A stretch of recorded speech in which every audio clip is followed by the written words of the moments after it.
2 নম্বরে আসবে চিঠিপত্র, দরখাস্ত, মানপত্র অথবা পত্রিকা প্রকাশের জন্য চিঠি, এই অংশ থেকে। এখানে 2টা প্রশ্ন থাকবে, একটার উত্তর করতে হবে। এই সিলেবাসটা বা এই সাজেশনটা কিন্তু একেবারে ছোট। দেখো, চিঠি পড়তে হবে মাত্র 3টা, এর মধ্যে থেকে একটা আসবেই, যে কোনো বোর্ডে থাকো না কেন তোমরা। 1 নম্বরে ঐতিহাসিক স্থান ভ্রমণের অভিজ্ঞতা জানিয়ে বন্ধুকে চিঠি, তোমার জীবনের লক্ষ্য জানিয়ে মায়ের কাছে চিঠি, পাঠাগারে বই পড়ার উপকারিতা বর্ণনা করে একটি পত্র লিখো।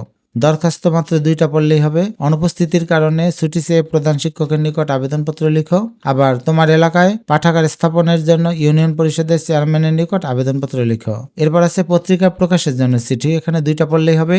সড়ক দুর্ঘটনা প্রতিকারের দাবি জানিয়ে পত্রিকা প্রকাশের উপযোগী একটি পত্র লিখো। স্বাস্থ্য কেন্দ্রের দুর্দশার কথা জানিয়ে পত্রিকা প্রকাশের উপযোগী পত্র লিখো। এই 3টা অংশ বেশি গুরুত্বপূর্ণ, চিঠি, দরখাস্ত এবং পত্রিকা প্রকাশের জন্য চিঠি। বাকি অংশগুলো একটু কম গুরুত্বপূর্ণ, যদি সময় পাও পড়ে ফেলবে। যেমন ব্যবসায়িক পত্র হিসাবে 1 নম্বরে গুরুত্বপূর্ণ, ডাকযোগে পুস্তক পাঠানোর জন্য প্রকাশনের বিক্রয় কর্মকর্তার নিকট আবেদন। 2 নম্বরে ব্যাংক ঋণের জন্য আবেদন। আমন্ত্রণপত্র 1 নম্বরে আছে রবীন্দ্র জয়ন্তী উদযাপন উপলক্ষে আমন্ত্রণপত্র লিখো অথবা নাগরিক সম্বর্ধনা উপলক্ষে আমন্ত্রণপত্র। মানপত্র আছে 2টা, এসএসসি পরীক্ষার্থীদের বিদায় উপলক্ষে মানপত্র এবং খ্যাতিমান কবি বা সাহিত্যিকদের আগমন উপলক্ষে মানপত্র।